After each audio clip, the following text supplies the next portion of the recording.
All right, so I'll tell you something.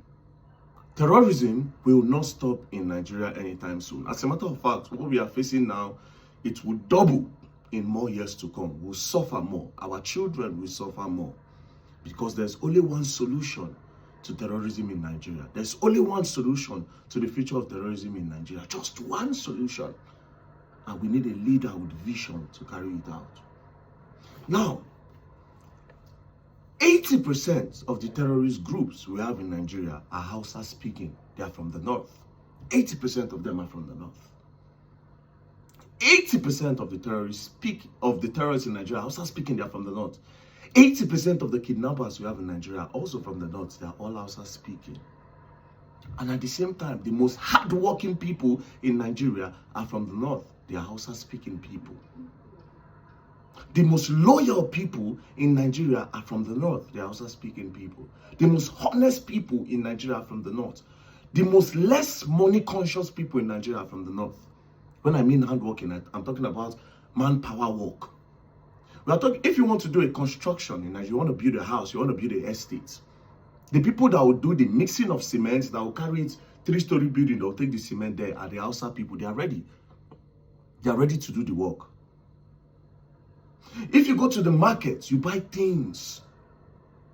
You want to take them to your car after you buy your tomato pepper. Who is going to take it with the wheelbarrow? It's the Hausa man.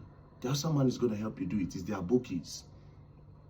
If you buy a big farmland and you want to start cultivating, you need somebody to do the ridges or somebody to clear the farmland. Who is going to come do it for you? He's the Hausa man.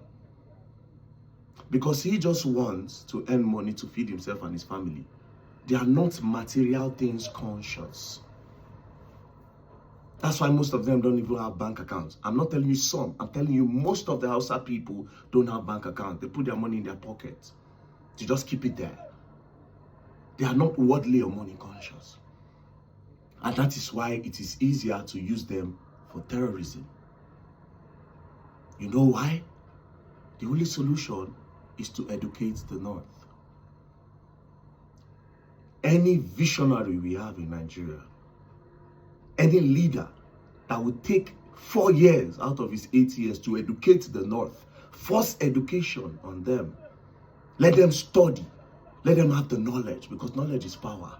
Let them have that knowledge. Until then, Nigeria will suffer more in years to come. And I will tell you why.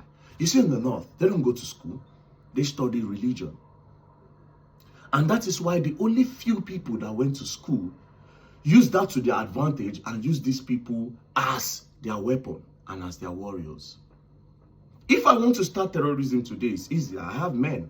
Where will I get the men? I'll go to Maiduguri or I'll go to Zamfara or somewhere. If you go to Kano today, let's start with Maiduguri, right? That I've been to. You see a lot of young children on the street, beggars, plenty. I can pack 10,000 if I want and bring them to Abuja now. How will I take them here? I'll use religion to bring them. Then feed them. Because that's the mentality. They don't know better than feeding. Feeding and to study the religion. That's basically what they know. So it's easier for very dark man to start terrorism if you bring them. And this is why the elites know these things. That is why they can never educate them to know better. A young Hausa boy cannot sit down and think about being a graphic designer. A young Hausa boy cannot sit down and think about studying technology. They don't do it there. Again, that is why the few that went to school are the ones controlling the whole region. And they use it to their advantage. And once they study, what do? The ones that go to school, they use it in politics. They become politicians.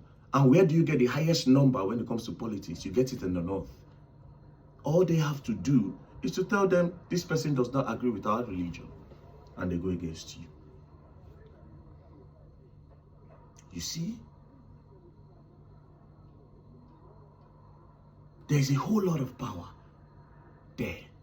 The day they start studying to know better, that's the day Nigeria will be liberated finally. Or you divide the country. Now, if you talk about dividing the country, it's still going to be a problem.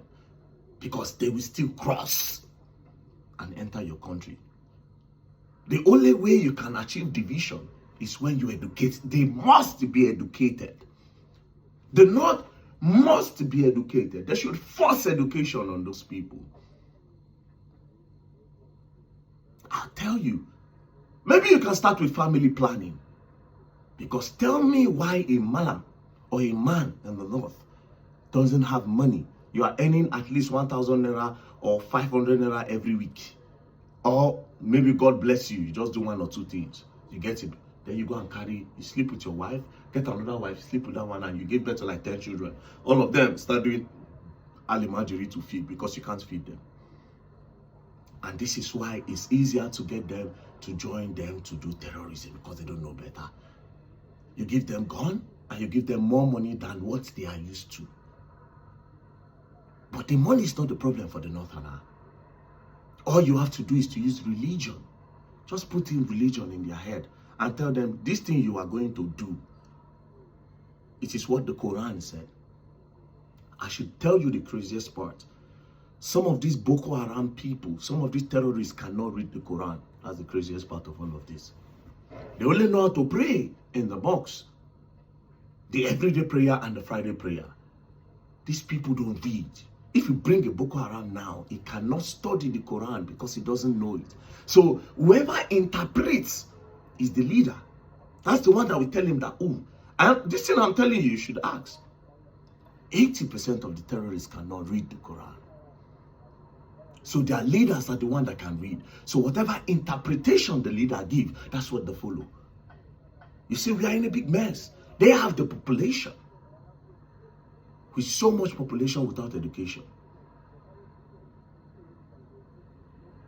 Do you understand? Yeah.